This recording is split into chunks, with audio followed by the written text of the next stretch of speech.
지구상에 있는 모든 사람들이 가지고 있는 공통된 마음이 여러 가지 마음들이 있습니다만 가장 근원적이고 본질적이며 또 본능적인 마음이 누군가로부터 사랑을 받는 겁니다. 그리고 그 사랑에 대해서 늘 확인합니다.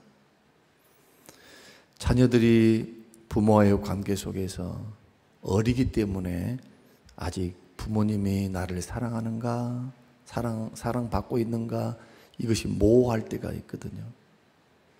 분명히 내가 엄마에게 태어난 것 같은데 살다 보면은 아이들이 혼란스러울 때가 있습니다. 왜냐하면은 꼭 내 엄마가 아닌 것처럼 굴거든요.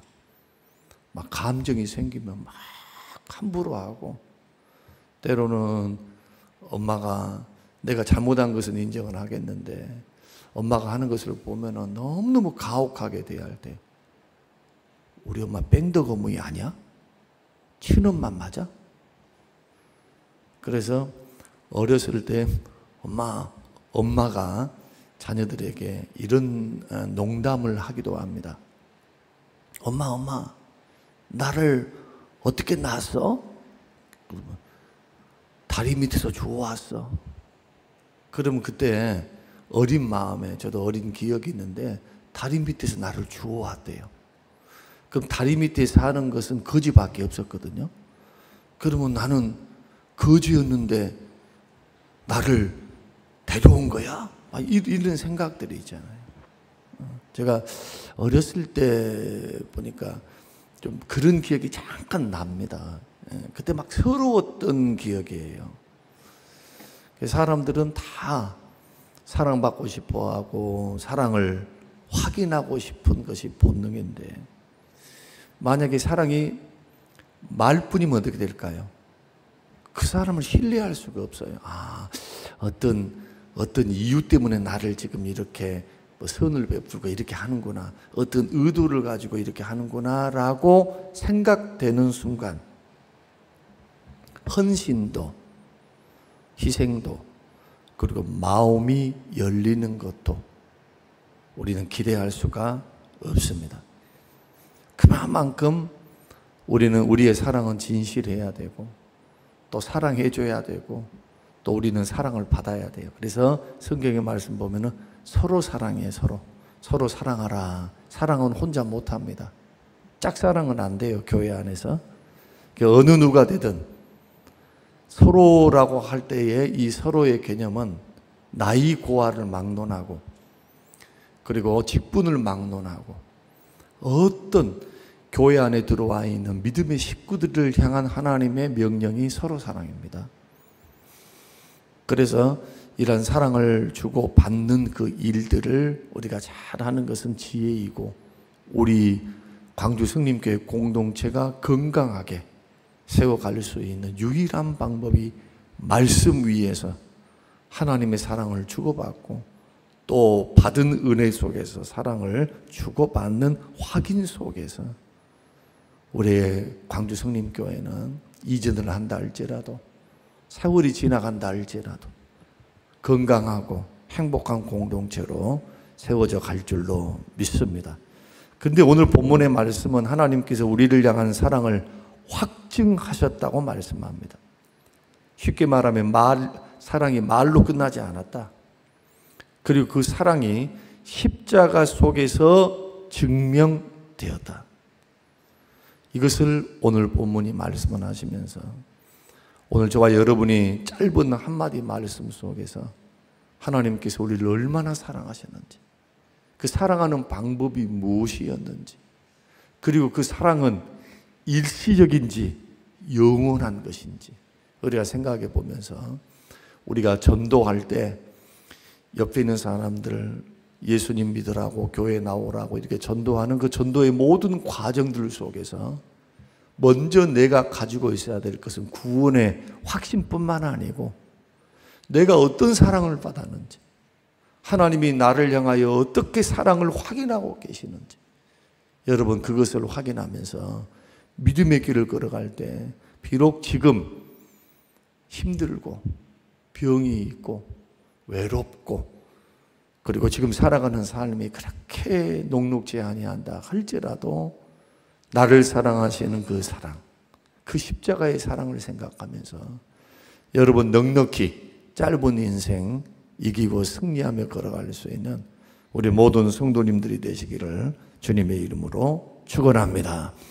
자, 우리 하나님이 우리를 사랑하셨을 때에 그 상태가 어떤 상태인가? 아직 죄인 되었을 때에 라고 말씀을 하십니다. 사랑받을 만한 자격이 있다는 말입니까? 없다는 말입니까? 하나님이 보실 때는 사랑받을 만한 자격이 없을 때입니다. 아직 죄인 되었을 때에 하나님이 우리를 사랑하셨습니다. 그러니까 우리가 예배를 잘 드리고 봉사를 잘하고 선행을 많이 하고 우리가 막 기도 생활을 잘하고 막 죄 짓지 않고 이럴 때가 아님을 여러분 감사하십시오.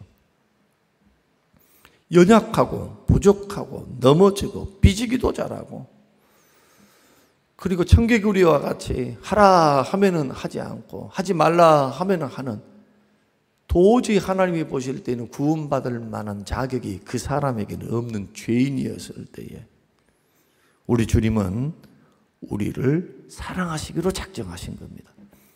에베소서 2장 1절에서 너희의 허물과 죄로 죽었던 너희를 살리셨도다. 하나님 앞에 아무런 자격이 없는 존재.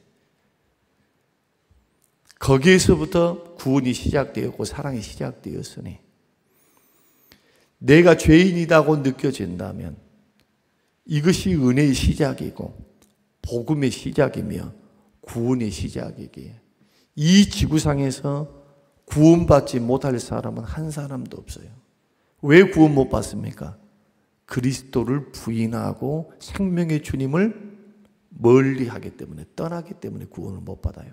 구원받지 못한 이유는 죄가 많아서가 아닙니다. 예수 그리스도를 믿지 않기 때문이에요. 믿어도 가짜로 믿기 때문이에요.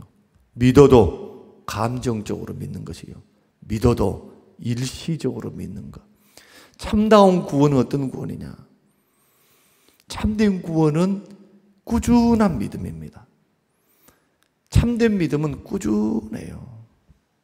고난이 오고 어려움이 오고 시험이 와도 잠깐 넘어질 수 있지만 빨리 정신 차리고 돌아와서 다시 회개하고 그 은혜 주심으로 일어서고 그리고 변함없는 그리스도를 향한 믿음, 내 안에 계신 성령의 역사 때문에 도우시는 성령의 은혜 때문에 인치시는 보혜사 성령 때문에 완전히 넘어지지 않고 믿음을 끝까지 유지하고 가요. 그러니까 구원받은 백성들은 하나님도 사랑이 변치 않지만 이거 견인이라고 말을 합니다.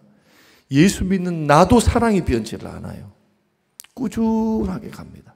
중도에 들락달락 할 수는 있어요. 그러나 반드시 돌아옵니다. 징계를 통해서 돌아오든 깨닫고 돌아오든 하나님의 사랑이 영원하시기 때문에 확증적이기 때문에 우리 주님은 나를 버리지 아니하시고 나에게 있는 구원의 증거가 그래서 끝까지 고난 중에서 믿음 지키는 겁니다. 이것이 구원의 증거 가운데 하나다. 그래서 우리는 아직 죄인 되었을 때에 받을 만한 자격이 없는 나를 살리셨으니 얼마나 감사합니까? 조건 따지지 않고 무조건적으로 나를 선택하시고 나를 그리스도의 십자가 안에서 구원해 주셨으니 영생을 주셨으니 그 은혜를 그 사랑을 어찌 다 갚습니까? 우리의 헌신과 봉사의 출발점이 나 같은 죄인을 사랑하신 사랑에 있어야 됩니다. 하나님을 사랑하기 때문에 하나님이 먼저 사랑해 주셨기 때문에 물질을 드리고 몸을 드리고 마음을 드리고 시간을 드리는 거예요. 이런 사람들은 교만할 수가 없습니다. 이런 사람들은 넘어질 수가 없습니다. 하나님이 나를 사랑하신 사랑이 무한하고 영원하고 얼마나 큰데 그 사랑에 비하면 내가 드리는 그 헌신이 값어치가 어느 정도일까요? 영생을 주셨고 목숨을 주셨고 사랑을 해주신 그 은혜와 사랑. 그 십자가를 경험하는 사람이 헌신을 하는 겁니다. 이 십자가를 아는 사람이 선교사로 나가는 거예요. 세상 내려놓고 물질이 어려움이 있어도.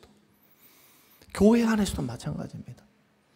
여러분, 우리가 전도하는 이유도 나 같은 죄인을 살리시고 구원하시는 사랑의 하나님을 증거하는 겁니다. 내가 이런 사랑받았다. 내가 이런 사랑받았다. 나 같은 죄인이, 지금도 죄인이요, 우리 속에는 죄악이 있는데 아직도 허물이 있고 자아와 거짓과 혈기와 분냄과 넘어짐과 섭섭함과 미움과 시기와 다툼과 내 속에는 아직도 끓어오르는 욕망이 있는, 도저히 하나님의 은혜가 아니면 구제할 수 있는 방법이 없는 나. 은혜가 들면 들수록 자기 자신을 바라볼 때 좋게 바라보지 않습니다. 좋게 바라볼 때는 십자가의 눈을 통과해서 나를 보는 것이고, 은혜가 깊어지면 깊어질수록, 주의 사랑 안에 들어가면 들어갈수록 나 같은 죄인, 나같이 부족한 자, 성령께서 불꽃 같은 눈동자로 보고 계시며 우리의 죄를 드러나게 하시고 죄를 깨닫는 일을 하게 하십니다. 성령님께서는 말씀을 통해, 환경을 통해, 주변에 일어나는 일을 통해서 우리 속에 있는 죄악들을 깨닫게 하십니다. 그리고 드러나게 하세요.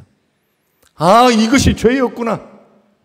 말씀을 듣다가 읽다가 성령께서, 나는 그것을 심상히 가볍게 여겼는데 말씀을 듣다가, 말씀을 읽다가, 기도하다가, 아, 이것이 성령께서 기뻐하지 아니하신 죄였구나, 죄였구나. 이 문제 때문에 기도가 막혔구나. 하나님이 기뻐하시지 않는구나. 누가 일깨우십니까? 보혜사 성령님이십니다. 우리는 날마다 그 은혜를 힘입어 걸어가는 겁니다. 영적 싸움하면서 걸어가는 것이 우리의 신앙의 현실입니다. 그래서 전투 많이 하셔야 돼요. 행복합니다. 기쁩니다. 이것은 주 안에 있는 나이기 때문이지만 현실은 어떻습니까? 싸워야 돼요. 죄와 싸워야 되고 회개해야 되고 십자가의 은혜를 또 붙잡아야 되고, 오늘 은혜를 받았어도 또 내일 새로운 은혜를 받고 일어서야 하는 것. 어제 죽었어도 오늘 죽어야 되고 날마다 자신을 죽이고 쳐서 복종시켜야 하는 것. 이것이 과거에 아직 죄인 되었을 때에 나를 사랑하신 하나님 사랑 때문입니다. 그 사랑의 은혜가 오늘날 우리를 살게 하시고 우리에게 은혜를 베풀어 주셨으니 이것이 첫 번째요. 그 하나님의 사랑의 절정은 십자가입니다. 그러니까 사랑이 추상적인 감정이 아니더라. 실제적인 행동이더라. 요한복음 15장 13절, 사람이 친구를 위하여 자기 목숨을 버리면 이보다 더 큰 사랑이 없나니. 주님이 그렇게 말씀하셨어요. 친구를 위해서 목숨을 버린다는 이 말이 옆에 있는 친구를 위해서 죽는다는 말인가요? 아닙니다. 예수 그리스도, 우리의 친구 되신 주님입니다. 주님을 위해서 자기 목숨을 버리면 이보다 더 큰 사랑이 없어요. 그래서 예수 믿고 구원받은 사람이 헌신을 할 때 어떻게 헌신을 해야 하느냐? 여러분이 목사만 그렇게 하는 게 아닙니다. 저와 여러분은 똑같은 분들이다. 형제다. 직분이 고위 직분이 없다. 계급이 없다. 늘 강조했습니다. 그러나 질서는 발생한다. 하나님께서 주의 종으로 세운 질서, 기름 부어 세운 질서, 장로는 장로 일을 해야 되고, 안수집사는 안수집사의 일을 해야 되고, 권사는 권사의 일을 해야 돼요. 질서의 하나님이니까. 반대가 돼서는 안 됩니다. 그러나 모두가 형제입니다.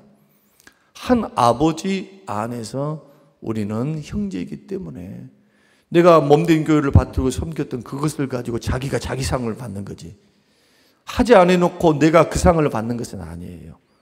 주의 칭찬과 주의 상급은 개별적으로 옵니다. 구원도 개별적인 것뿐만 아니고 상급도 개별적이에요. 이때 중요한 것이 있습니다. 누구를 위해서 살 건가? 여러분, 무엇을 위해서 살 건가? 제가 일전에 40일 동안 목적이 이끄는 삶에 대해서 같이 설교를 하고 릭 워렌의 목적이 이끄는 삶을 가지고 함께 말씀을 40일 동안 나누었습니다. 여러분, 다시 한번 곰곰이 우리 자신들을 한번 생각해 봤으면 좋겠습니다. 예수님이 삶의 목적이 되고 예수님이 삶의 이유가 되고 우리 예수님이 삶의 방향성이 돼야 돼요. 이것을 배우기 전까지는 올바른 신앙의 궤도에 올랐다 말할 수가 없어요. 예수님이 나의 삶의 이유가 되고 예수님이 나의 실천의 근거가 되고 예수님이 나의 닮음의 근거가 되고 목적이 되는 사람들은 나머지는 따라오는 거예요. 나머지는 하나님께서 주의 일을 하라고 물질 주시고 환경 여시고 주의 일을 더 하라고 나의 영광을 드러내라고 건강 주시고 길을 여시고, 왜냐하면 이거 주의 뜻이니까. 기도도 주의 뜻대로 이루어지는 겁니다. 믿으시길 바랍니다. 여러분이 고집 피운다고 되는 것이 아니에요. 기도는 내가 하나님 앞에 기도할 때 주님 듣겠습니다. 내가 기도하는 것 주의 뜻대로 이루어지기를 원합니다. 가르쳐 주십시오. 하나님 응답하시면 그 뜻 안에 내가 행동하겠습니다. 그리고 길을 열어주십시오. 기도의 정신입니다. 무대뽀로 내 말 안 들어주면 하나님 무슨 이런 목사들이 있어요. 참 하나님의 이름을 망령되이 여기는, 정말 그 죄가 얼마나 큰 죄인지 모릅니다. 여러분, 하나님의 사랑이, 주의 사랑이 십자가에서 실천적으로 나타났다면 저와 여러분의 사랑도 마찬가지입니다. 좀 부족하지만 사랑은 허다한 허물을 덮어요. 비근한 예로 많이 갖다 줬다 어쨌다 저쨌다 이런 것도 물론 중요해요. 조그만 거 줄 수 있어. 그는 허물이 드러났어. 부족함이 보여요. 그것을 동네 방네 막 이랬다 저랬다 하면서 이거 절대로 사랑하는 것 아닙니다. 기도해 줄 수 있다면 허물을 덮고, 허다한 허물. 실수 없는 사람이 어디 있어요? 부족하지 않은 사람이 어디 있어요? 그것을 다 셈법을 가지고 이러면 큰일 날 것처럼, 아니, 지금 십자가에서 용서를 받고 사는 우리들이 날마다 용서받고 살잖아요. 지금도 우리는 회개합니다. 지금도 부족해서 또 실수해. 부지불식간에. 심판의 권세도 주님께 있고 판단하실 분도 주님께 있고 우리는 분별하고 분별. 왜 분별합니까? 내가 그런 죄에 빠져서는 안 되겠잖아요. 왜? 하나님이 징계하시니까. 여러분, 죄 짓고 가만히 있으면 그냥 그게 끝납니까? 그냥 눈 가리고 아웅 하면 하늘 손바닥으로 딱 가리고 있으면 그냥 하늘이 다 가려집니까? 여러분, 착각하면 안 됩니다. 하나님이 다 보고 계세요. 죄에 대해서는, 우리 회개하지 않는 죄에 대해서는 주님이 철저히 계산하십니다. 그래서 공의의 하나님이신 거예요. 그래서 예수 믿고 구원받고 난 후에는 믿음의 길을 걸어갈 때 십자가 앞에서 날마다 회개 생활을 해야 합니다. 개인은. 그리고 형제들을 향해서는 허다한 허물을 덮어줘야 돼요. 서로 용납해주고, 죄를 용납하는 게 아니에요. 죄 지은 그 사람을 용납해 주는 거예요. 죄를 지었으니까 너는 죄인이야 낙인 찍고 멀리 하는 게 아니라, 살리려면 어떻게 해야 됩니까? 사랑으로 기다려주고, 사랑으로 기도해주고, 사랑으로 권면해주고, 이것이 우리의 사명입니다. 교회 밖에 있는 사람만 살리려 하지 말고 교회 안에 있는 사람은 살려야 돼요. 여러분, 이렇게 걸어가지 않으면 율법주의자가 됩니다. 한번 질문입니다. 율법주의자가 구원을 받을까요? 안 받을까요? 율법주의자들은 구원 못 받습니다. 이단입니다. 심각한 이단입니다. 뭔가 많이 해서 의롭다함을 받고 뭔가 공로를 쌓아서 뭔가 어깨 뽕 하는 거, 이것이 율법주의예요. 공로주의. 우리는 그렇게 구원 못 받습니다. 오직 예수 그리스도 십자가를 통해서만 은혜로 구원받아요. 조건 없이 그리스도 때문에 구원받습니다. 이것을 오늘 본문이 말하는 겁니다. 일 열심히 한 것을 상급 받으면 돼요.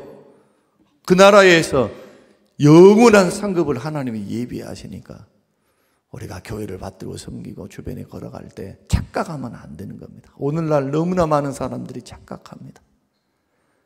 자기는 안 그런다 한 것처럼 하지만은 꼭 바리새인들처럼 굴어요. 못 보면 압니까? 허다한 허물을 덮습니까? 아니면은 남들의 허물을 보고 그것이 절대화시켜서 나는 안 그런 것처럼 하면서 살고 있습니까? 여러분, 이걸 한번 생각해 봐야 돼요. 예수님 말씀이 그대로입니다. 자기 눈에 있는 들보는 못 보고 남에 있는 티만 봐. 그러면서 뭐라고 말하느냐? 똑똑하다 그런단 말이에요. 나는 깨어 있어. 나는 보여 이런단 말이에요. 성경 66권에서 그런 상태를 주님이 영적으로 뜨겁다, 성장했다 한 적이 있습니까? 없습니다. 한 번도 없어요. 한 번도. 우리 주님도 그렇게 안 하셨어요. 그 길 절대로 걸어가지 마세요. 그 길은 큰 심판을 받습니다. 율법대로 사는 사람은 그날의 율법대로, 로마서 2장 율법대로 심판받습니다. 그러면 성경 다 지켜야 돼. 그래서 구원을 못 받는 거예요, 이런 사람들은. 그래서 구원 어떻게 받는다요? 이렇게 물으면 은혜로만 받습니다. 십자가의 공로로만 받습니다. 그렇다면 그렇게 사시기 바랍니다. 그렇게 살아야 돼요. 그렇게 신앙생활을 해야 돼. 그런데 한국교회는 어쩌냐? 오래 믿으면 믿을수록 율법주의자가 돼요. 그래서 이런 말들이 있어요. 목사님들이 늘 쓰는 말, 가봐야 한다. 천국 가봐야 한다. 이런 말은 대놓고 말은 못하니까 그렇게 말씀을 하는 겁니다. 여러분, 오늘 저와 여러분이 믿음의 길을 걸어갈 때, 신앙의 길을 걸어갈 때 이 부분을 분명히 하셔야 돼요. 아직 죄인 되었을 때 모두가 출발점이 뭐냐? 지옥 구덩이에 들어가야 할 멸망할 죄인들이었다. 그런데 사랑 많으신 그 주님이 십자가에서 자기 아들을 내어주시고 값없이 그 주님이 조건 없이 우리를 위해서 아낌없이 희생하셨다. 내가 하나님을 사랑하기 전에 하나님이 나를 먼저 사랑하셨다. 그 사랑에 감격하셔야 돼요. 오늘 그 사랑을 묵상하셔야 됩니다.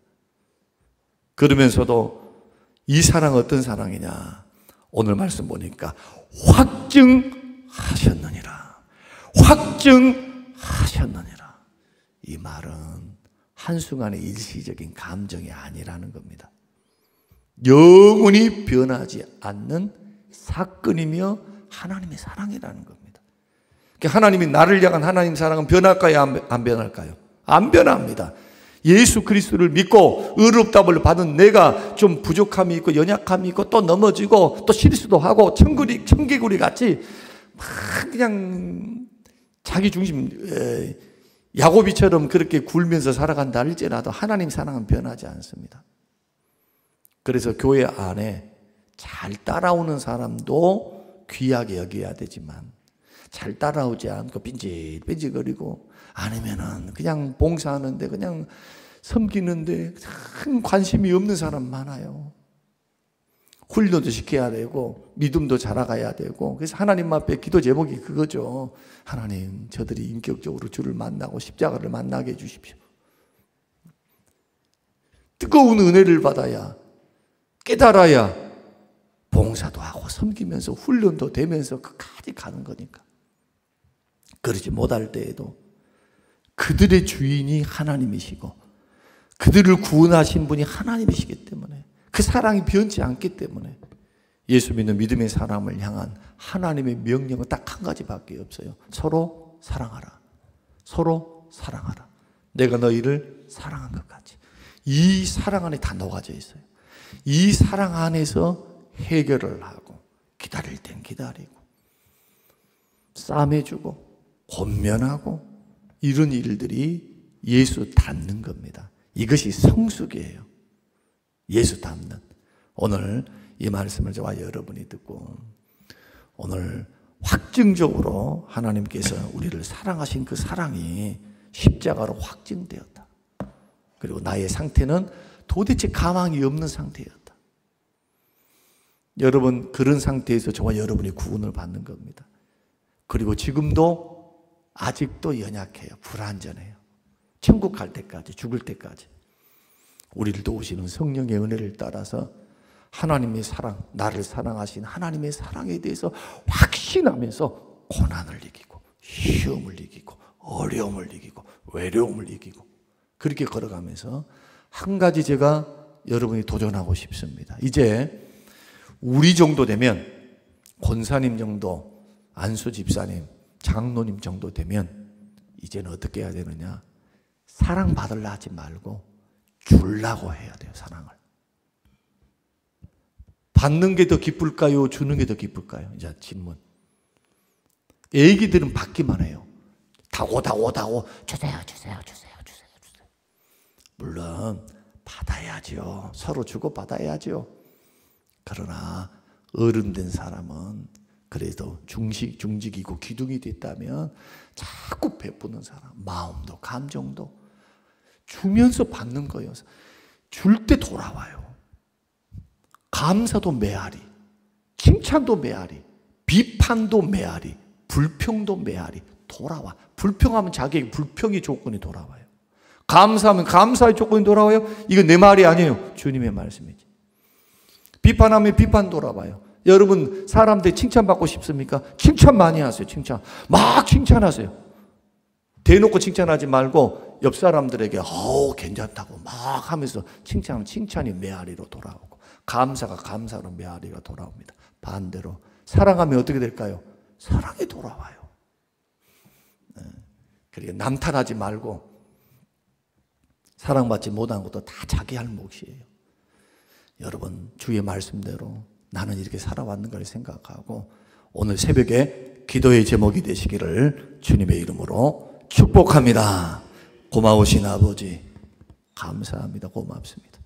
이 말씀이 우리에게 힘이 되어서 끝까지 사랑하시고, 죄인된 나를 사랑하시고, 말로가 아니라 아들을 희생하며 사랑하신 아버지의 사랑에 감동받게 하시고 그 사랑으로 충만하게 하사 죄 많은 세상 이기고 승리하게 하시고, 사랑이 식어져 버린 교회와 현대교회 안에서 사랑을 불태우는 불쏘시개가 될 수 있도록 축복하옵소서. 감사드리며 예수님 이름으로 기도합니다. 아멘.